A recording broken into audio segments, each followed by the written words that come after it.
Okay, so I'm still working on Comfortmaker ICP model number N9MPD100J14A2. So this is made by ICP. Remember, ICP, it's like a GM for cars. They were making motors for different kind of cars, and ICP, I believe it's owned by Carrier. It was, I don't know if it's still. So they make a different brand for different distributors, and sometimes they look similar. So you have ICP make Tempstar, Heil, Comfortmaker, Goodman. Help me guys if you know. There's another one called I forgot, Day and Night or something. So anyway, so today I'm gonna show you how you can manually ignite your furnace only if the igniter is bad. So for those who have no heat and it's like 20 below, they have kids, I'm gonna tell you at the beginning how to do it. But again, it's very important to understand it has to be, if you have to be sure the igniter is bad. I'll explain later. If the igniter is not bad, you can still ignite it, but you might be in trouble. It's just it might be not safe. But again, I'll explain later. But in the meantime, I'll show you how to do the ignition manually with the manual igniter, like you're igniting your barbecue, and I'll give you more details in the video. Okay, so first you have to understand that the sequence of operation. Hello everyone. The sequence of operation, you have to understand it. So you know that step, which is the ignition, is missing, and then you have to replace it with manual ignition. Okay, so for those who are waiting, I'm going to start the furnace. Remember, it's supposed to be a white condensate trap in here. I don't have it, so don't be confused. Okay, so first we have to use the magnet. Remember, we have a pressure switch and safety switch, and usually when you put the panel, it should push it and energize the system so it's ready to go on. So I'm gonna show you. I'm gonna disconnect the igniter. Let's say it's broken, right? And it's very important to understand the sequence. So I'm gonna make it simple. As soon as you hear this motor running, there's like I believe 2 minutes or less timing from the time they start and from the time the gas valve, it will send the fresh gas into the heat exchanger, and you have to have your ignition ready. Now remember, you have to put it between the in-shot burner. I will show you later, if you want to follow me with the other videos, how we're going to remove the whole burner's compartment piece by piece. But in the meantime, you can put it between the, I will bring the video closer, the phone, and I'll show you. But you have to put it between the in-shot and the outlet of the heat exchanger, which is like a hole. Actually, let me show it to you in a minute, just so you be careful how you do it. Okay, so again, people who have no heat, you can do this, but just be careful. So you put it here. See, there's an in-shot here. So basically, this is where this is the orifice where fresh gas goes in, and it fires up here. And because we have the inducer motor is sucking it immediately, it will go inside and it will travel. So you're gonna put the igniter somewhere in here. Now be careful, where the igniter is, don't break it. If you put your igniter here quick and fast, you're gonna break it. It's just like a ceramic, so be careful. Put it anywhere else, but don't break your igniter. So I'm gonna show you quickly, okay? So we're gonna go through the operation, and I will show you. The easiest way is to have that igniter there anyway, just waiting for it to kick. Okay, so here we go. Now it starts, right?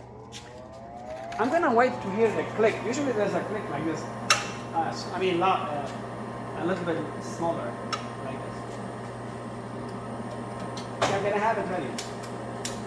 I hope it's gonna work.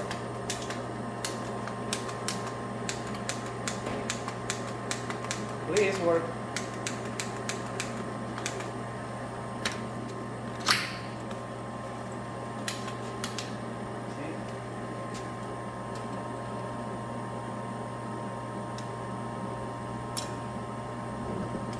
See how I light it? Manually. Okay, let me show you. So here's lighting. Okay, so for people who have no heat, you can have heat. 90% it could be safe. The reason why I'm telling you be careful and make sure you are sure that the igniter is bad, because sometimes the blower comes on. It's noisy and it's not it. Because some furnaces, not all of them, very rarely, I have seen it, I believe in rooftops unit, but again, just to be safe, you have to be sure the igniter is bad. And I will show you how to check the igniter, how to make sure it's broken. And because some furnaces, like if you have no 120 volt coming to the igniter, people think right away it's bad control board. It could be bad control board, most likely. But remember, there are so many limits in here. And I have seen some furnaces, the pressure switch, it will only interrupt the power to the gas valve. I have seen, if you guys can help me, if you know, that would be great if you put it in the comment. And some furnaces can only, believe it or not, they can only interrupt the power to the power ignition, to the igniter itself. So usually, like 90% of furnaces, when there's anything dangerous, the limit switch will usually interrupt the main power, 24 volt, to the circuit breaker. They're gonna first kill it, so there's nothing running. So of course, you know, like let's say you have a dirty filter and the furnace is overheating, it's gonna start melting down and things gonna burn. So the limit switch, like I told you, it will interrupt the operation because it will sense very high temperature, and usually the limit switch will turn off, will cut the power from the main transformer, so everything will be shut. Now again, that's what I'm telling you, pay attention to it, because if let's say there's something hazardous happening, and then the control board said to the igniter, hey, I cannot energize you because there's one of these switches that's telling me I cannot ignite now. So that's why I'm telling you, it's better to be sure. Now again, you might get away with it because this has happened very rarely, honestly. I don't remember which furnace was. That furnace, I remember the reason I remember that furnace, it took me some time. Usually it takes me 5 minutes maximum to see what's wrong. Unless if it's something that doesn't happen every day, it doesn't happen every month. It's really a weird case, so I have to go into it more in details. And I remember that furnace, I looked, because I learned the hard way. 25 years ago, I went really to one of the best schools in Illinois. If guys know about it, it's called Coin Institute. So I forgot the whole name. Coin Trade School, but it's gone now. That was like 1997 when I went there. So anyway, I learned the hard way because I remember I changed the control board. There's still no power. And then later I found there was one of these limits where we're telling the control board, hey, do not ignite the igniter because there's blah, blah, blah. So if you're not sure if the igniter is bad, so just, and you do the ignition that I did, and at the same time, there's something hazardous going on, you might be in trouble. Again, it's very rare. So if you're not sure if the igniter is bad, I would say just call the technician, or maybe ignite it. But what you can do, if you're not sure the igniter is bad, and you have to have heat, and you have baby, you have kids, I would say ignite it, but try to put it at the coldest you can afford, right? Like let's say, 65. Of course, 65 is better than 20, right? Or 30 or 40. So try to put it 65 in case there is something, God forbid, is bad. The furnace is not gonna work too long, because don't put it like 75 and 80 like you think, it's working, I'm good. So you have to be sure, you have to be careful that the igniter is, if you're not sure, put it at 65, which is basically still cold, but you can survive. And it's better than it to go to 40 and the pipe will freeze and stuff. Okay, so I'm gonna go through other videos. I'll show you how to test the igniter. So basically, igniter, a lot of igniters usually, I'm gonna show you some igniters where they are usually like a ice cream bar or something. They look like that. This one is different. It's a very small. Usually these hardly you can see crack in them, but the other one they can have a crack. I will show you in a minute. I hope I don't forget. So if you look at it and you see there is something like a residue on it, you know it's bad. The other thing, of course, you're gonna put power and check and see if there's 120. If there's 120 coming here and it's not igniting, you're good. You can do it ignition manually because there's power coming here and it's not doing anything. So you know it's broken.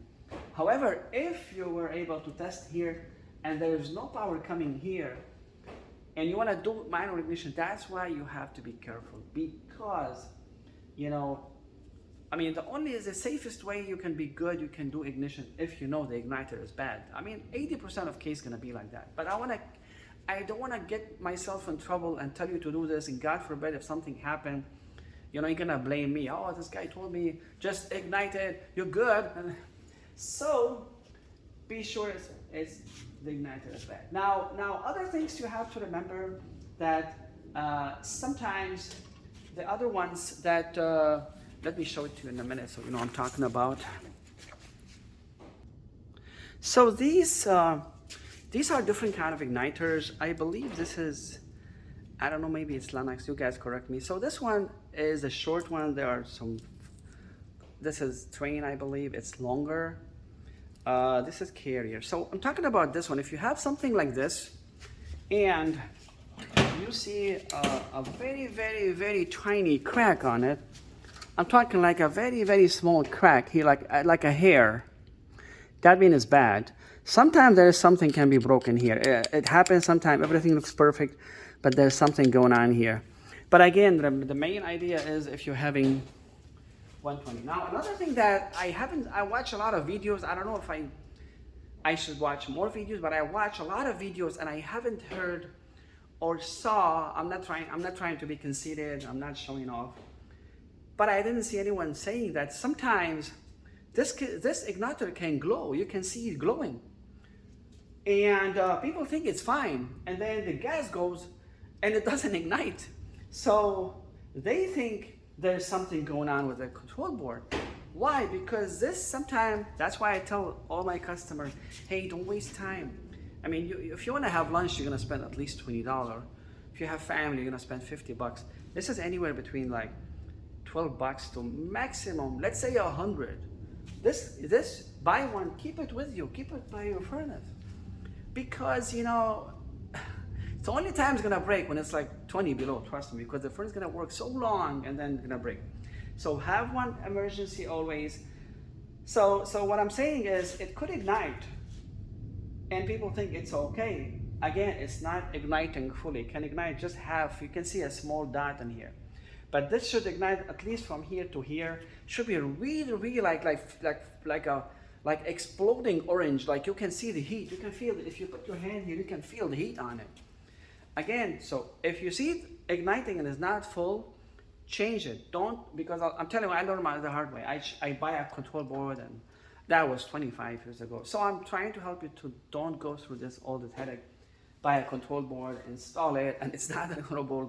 So always remember, if you see this not igniting very good and it's not lighting, the igniter is not good, it's bad. And if you want 100% sure, be 100% sure, when this guy glows and it doesn't glow very like fully, if you ignite it manually and it lights, that means this thing is bad.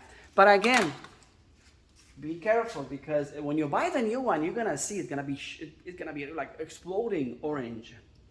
Okay, but the one we have here, actually, it's not Carrier. It's basically the short one, okay?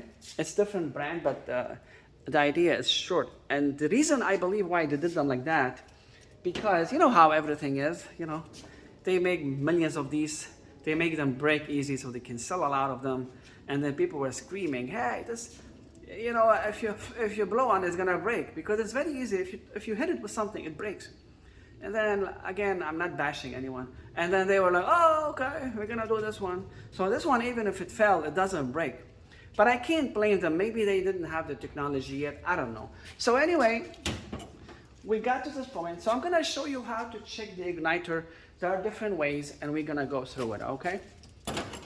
Oh, by the way, before I finish this video, at the end, I'm gonna tell you something that maybe you will never hear it on YouTube or on the internet. I saw the real world, I saw with my own eyes, and maybe you should know that. I will tell you at the end, okay? So basically what I did, I disconnected it. I removed these clamps or alligator clamps, and I put the probes into the female side of the plug, which is basically the 24 volt. And as you see, I'm gonna turn the system on. As you see, please work. So as you see, it's gonna show you the, I hope it's gonna work. This is brand new, it should work. Okay, so thank God it worked. I was feeling embarrassed. So now we have 0 voltage. Remember, you should have 120 when the system is off. Nothing is running. Should have 0, no voltage. Now I'm gonna jump R and W, okay, and it should come on. Okay, so let's do it again. So R and W, and then so the thing comes on. Now we have voltage.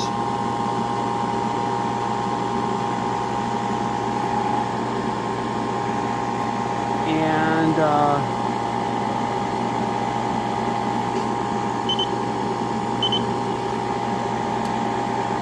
so you got 115, right? 120. So now we have power. Now we know the igniter is bad. Okay, now if you don't have a power, that's another story. It could be the control board, most cases. But again, we're gonna go through more details if we could. See, now when you hear that click, this is where you're gonna put the igniter. I'm gonna do it one more time quickly. So let's say now you're gonna hear the click. Watch. When you hear the click, it's gonna basically open wide. 1, 2, 3.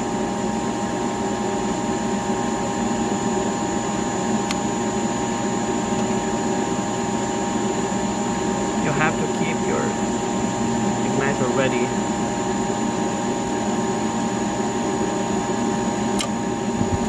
See that? So basically you are replacing that step, and you're gonna hear that click. When you hear the click, that means it's ready to fire, okay? So let me show you in a minute how to also check the ohm on the igniter. So when you're checking the igniter on ohm mode, when these things are open, no touching, usually you're gonna get 0.L. Basically it's like open, there's no connection, it's 0, which is basically called, the terminology is like, I believe, infinite, okay? And then when these are touching each other, usually you're gonna have a 0. That means it's a 0 short, like 100% short. Now the igniter, when you put this thing in here, if you see this, that means it's broken. If you see 0, that means it's burned. It's 100% short. If you see any reading, I would say 0.5, 0.3, whatever it is, that means this thing is okay, most likely. I will show you in a minute. So in this case, as you see, I jumped them together. You're gonna have 0 resistance, like it's 100% short. Okay, usually when the motor has burning, something is burning, it's gonna be 100% short. It's gonna be short, it's really bad. So that means it's bad. That's a motor, forget it. But we're talking about, just I'm giving you an idea what this means. This also can be burned. I haven't seen it making that, but if you see that, you know that there is something wrong. Now I'm gonna show you the healthy reading, ohm reading on the igniter. See, now the ohm reading is 0 point something. As long as there is reading, that's good. So that is not short, it's not open, there is reading. Now I'm gonna show you a broken one, and you're gonna know what I'm talking about in a minute. So as you see, this is broken. I have it broken. Luckily, I don't have to break another one. So this, as you see, it's broken. It's supposed to be all one piece. And as you see, it's telling me there's something broke in it. So that's 100% bad igniter. And a lot of time you're gonna see a crack. It will give you the same reading. Removing the igniter is very easy. Basically, you need a stubby or short 1/4 inch nut, and this screw comes off. This comes off, and you put it back. I don't know if I should show you this. Very easy, but the idea is sometimes the screw, see, it doesn't fit in here. So anyway, you take it off, you put it back, and that's it. Now just to be careful, these are very easy to break.